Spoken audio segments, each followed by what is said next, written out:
Dear students, today I'll teach goals of guidance. निर्देशन के क्या लक्ष्य हैं उसके बारे में चर्चा करूंगा. लास्ट की क्लासेस में मैंने आप लोगों को गाइडेंस की निर्देशन की परिभाषाएं क्लैरिफाई करने की कोशिश की, उसके ऑब्जेक्टिव्स, उसकी प्रकृति, उसका सामान्य और विशिष्ट अर्थ, इस प्रकार से गाइडेंस की विशेषताएं, इन सारी बातों की चर्चा की.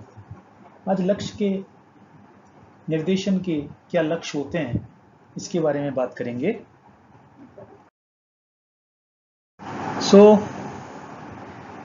गाइड जब परिभाषाएं हमने निर्देशन की परिभाषाएं पढ़ी थी तो हमें स्पष्ट था कि ये व्यक्तियों की सहायता करता है. किन चीज़ों में सहायता करता है इसके बारे में 10-12 पॉइंट्स हैं, उनको पहले मैं रीड आउट कर रहा हूँ, उसके बाद आपको मैं समझाऊंगा. To make wise choices when faced with various alternatives available. Helping people to make wise choices when faced with various alternatives available. Second है helping people to solve their educational, vocational and personal problems as efficiently as possible. Helping people to make adequate adjustments in life situations.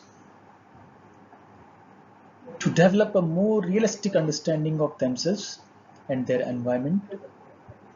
Helping people to know their potentialities, to acquire a knowledge of their level of intelligence, their interest, their aptitudes, their self-concepts, their values, and their level of maturity.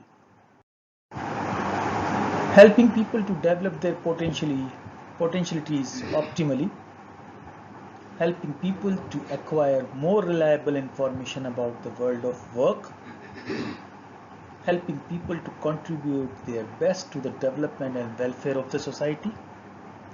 Helping people to live a balanced and tension-free life with full satisfaction under the circumstances. Helping people to satisfy their needs most effectively and efficiently in most desirable way. Helping people to bring excellence in their according their abilities and potentialities. An ultimate goal of guidance, helping people to achieve well-being. मैंने बहुत करी, थोड़ा सा Hindi medium के बच्चों के लिए भी बात करना चाह रहा हूँ कि जैसे व्यक्तियों के सामने बहुत सारे विकल्प उपलब्ध होते हैं और मार्गदर्शन या निर्देशन का कार्य मुख्य लक्ष्य ये है कि व्यक्तियों को विभिन्न विकल्पों में से उत्तम विकल्प चयन करने में मदद करना, इस बात का लक्ष्य होता है निर्देशन का. इसके अलावा शैक्षिक, व्यावसायिक और व्यक्तिगत समस्याओं को यथासंभव कुशलता से हल करने में मदद करना. आपको मैं बता दूं कि गाइडेंस देने वाले व्यक्ति का कार्य ये नहीं है कि वह व्यक्ति की शैक्षिक, व्यावसायिक और व्यक्तिगत समस्याओं का समाधान वह स्वयं कर ले, बल्कि व्यक्ति के अंदर उस कुशलता से हल करने में मदद करने की बात करनी है. ये समस्याओं का समाधान तो जिस व्यक्ति को निर्देशन दिया जा रहा है वह व्यक्ति स्वयं करेगा. केवल जो निर्देशन देने वाले व्यक्ति का कार्य है कि व्यक्तिगत समस्याएं, व्यावसायिक समस्याएं, शैक्षिक समस्याएं, जो जिस प्रकार की भी समस्याएं हैं उनको वो कुशलता से हल कर पाए. जीवन की परिस्थितियों में पर्याप्त समायोजन करने में मदद करना. हम लोग जब जानते हैं adjustment is the life and life is the adjustment. जीवन एक समायोजन है, तो किसी भी परिस्थिति में अपने आप को एडजस्ट कर पाए ऐसी सोच, ऐसी स्किल उस व्यक्ति के अंदर डेवलप करना, यह निर्देशन का एक लक्ष्य होता है. व्यक्ति अपने को और अपने पर्यावरण को अधिक यथार्थ रूप से समझ पाए, ऐसी समझ विकसित करने में निर्देशन का लक्ष्य है कि वो मदद करे. निर्देशन का एक और लक्ष्य है कि व्यक्ति को उनकी क्षमताओं को जानने में मदद करना, बुद्धिमत्ता के स्तर और उनकी रुचि का पता लगाना, उनकी योग्यताओं का, उनकी आत्म अवधारणाओं का, उनके मूल्यों का और उनके मैच्योरिटी लेवल या परिपक्वता के स्तर का ज्ञान करवाना, ये सारी बातें हैं जो निर्देशन के लक्ष्य को बताती है। अपनी क्षमता को बेहतर ढंग से विकसित करने में भी मदद करना। जैसे किसी व्यक्ति में कोई विशेष क्षमता है और उस क्षमता का वो उपयोग नहीं कर पा रहा, तो निर्देशन करने वाला व्यक्ति उस व्यक्ति की इस प्रकार से मदद करे कि वह अपनी क्षमताओं को बहुत बेहतर तरीके से विकसित करे और उनका उपयोग कर पाए। दुनिया क्या है, इसके बारे में अधिक विश्वसनीय जानकारी प्राप्त कर पाए, ऐसी मदद करना निर्देशन का एक लक्ष्य होता है।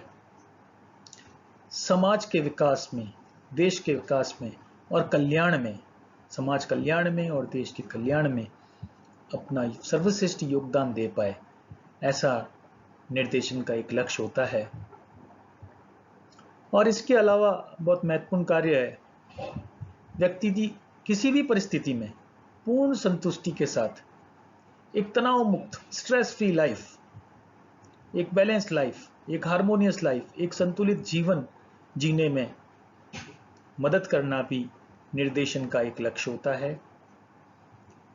इसके अलावा व्यक्ति की जो आवश्यकताएं हैं उसको पूरा करने में उसके पास जो उपलब्धताएं हैं, उसकी क्षमताएं हैं, उसके अंदर जो स्किल्स हैं, उसके अंदर जो योग्यताएं हैं, उनका प्रभावी तरीके से और कुशलता से उपयोग कर पाए, ऐसी मदद करने का एक लक्ष्य होता है निर्देशन का।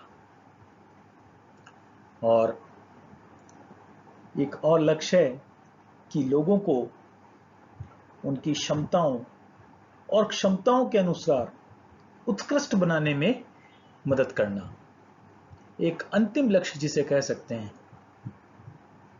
कंप्लीट वेलबींग, जीवन में खुशहाली प्राप्त कर सके, यह एक अंतिम उद्देश्य के रूप में समझा जा सकता है। निर्देशन का एक अंतिम लक्ष्य है कि व्यक्ति को खुशहाली तक पहुंचा पाए, व्यक्ति स्वयं अपनी खुशहाली को प्राप्त कर लेगा। इस प्रकार की योग्यताओं, क्षमताओं का उपयोग, समाज के साथ समायोजन करना, इस प्रकार की सारी बातें के द्वारा व्यक्ति निर्देशन के माध्यम से अपने लक्ष्यों को पूरा कर पाए, यही निर्देशन का एक मुख्य लक्ष्य है। अगर ओवरऑल बात की जाए तो कह सकते हैं कि गाइडेंस के अपने कुछ गोल्स हैं, उन गोल्स की मैंने अभी चर्चा करी है, उसमें से कुछ गोल्स के बारे में और बात करना चाहता हूं। Guidance is for helping the individual by his own efforts to realize his potentialities and to make maximum contribution to the society. निर्देशन का एक लक्ष्य है कि वह समाज में यथासंभव अधिकतम योगदान कर सके, किसके द्वारा? अपने प्रयासों के द्वारा। और प्रयासों के बारे में उसे कैसे पता चलेगा? जब वह अपनी स्वयं की योग्यताओं के बारे में जान पाएगा। To help the individual to face and solve his own problems and make proper choice and adjustment. तात्पर्य है कि व्यक्तियों की मदद करना जिससे कि वो अपनी समस्याओं का समाधान करने में करेक्ट, राइट चॉइस कर पाए, प्रॉपर चयन कर पाए और उन समस्याओं के साथ अपने आप को एडजस्ट करना भी सिखा ले, समायोजित करना भी सिखा ले, समायोजित हो जाए उसके साथ। यह गाइडेंस का एक लक्ष्य होता है। It is a important goal of the guidance is to help the individual to lay a permanent foundation for sound and mature adjustment. तात्पर्य है कि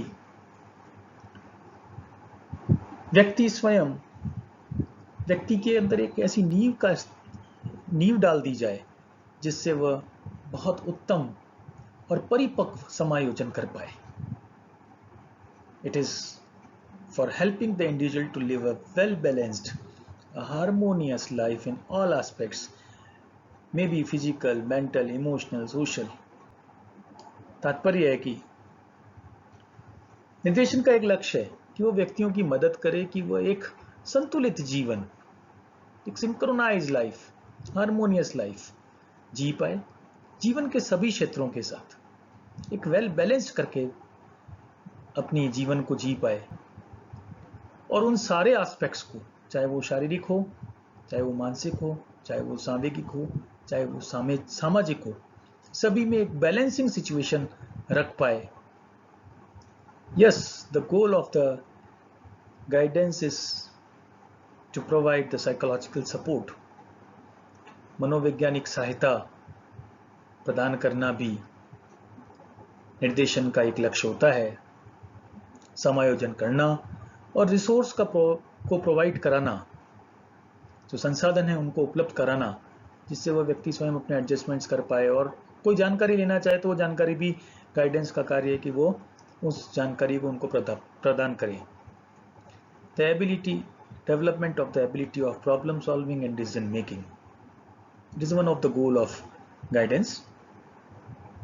समस्या समाधान और निर्णयन करने की क्षमता का विकास करना निर्देशन का एक लक्ष्य होता है. इंप्रूविंग ओन पर्सनल इफेक्टिवनेस, व्यक्ति गाइडेंस का या निर्देशन का एक कार्य होता है, एक गोल होता है, एक लक्ष्य होता है कि वह व्यक्ति के अंदर, उसके अंदर जितनी योग्यताएं हैं उसका विकास करे और उनमें संशोधन भी करे, for betterment, modification of the personality traits, जो व्यक्तित्व के गुण हैं जिसमें वो कहीं कमी है उनको वह ठीक कर पाए. It helps in developing insight and understanding, ये समझ विकसित करने में और सूझ विकसित करने में भी योगदान करे, ऐसा निर्देशन का एक महत्व या लक्ष्य कहा जा सकता है. It's to develop the positive mental health, सकारात्मक मानसिक स्वास्थ्य को प्राप्त करे और स्व आत्मीकरण की ओर बढ़े. इसी प्रकार के लक्ष्य को हम लोगों ने चर्चा करी है. इतना काफी है बच्चों. आगे की क्लास में हम एरियाज ऑफ गाइडेंस के बारे में बात करेंगे. Thank you so much.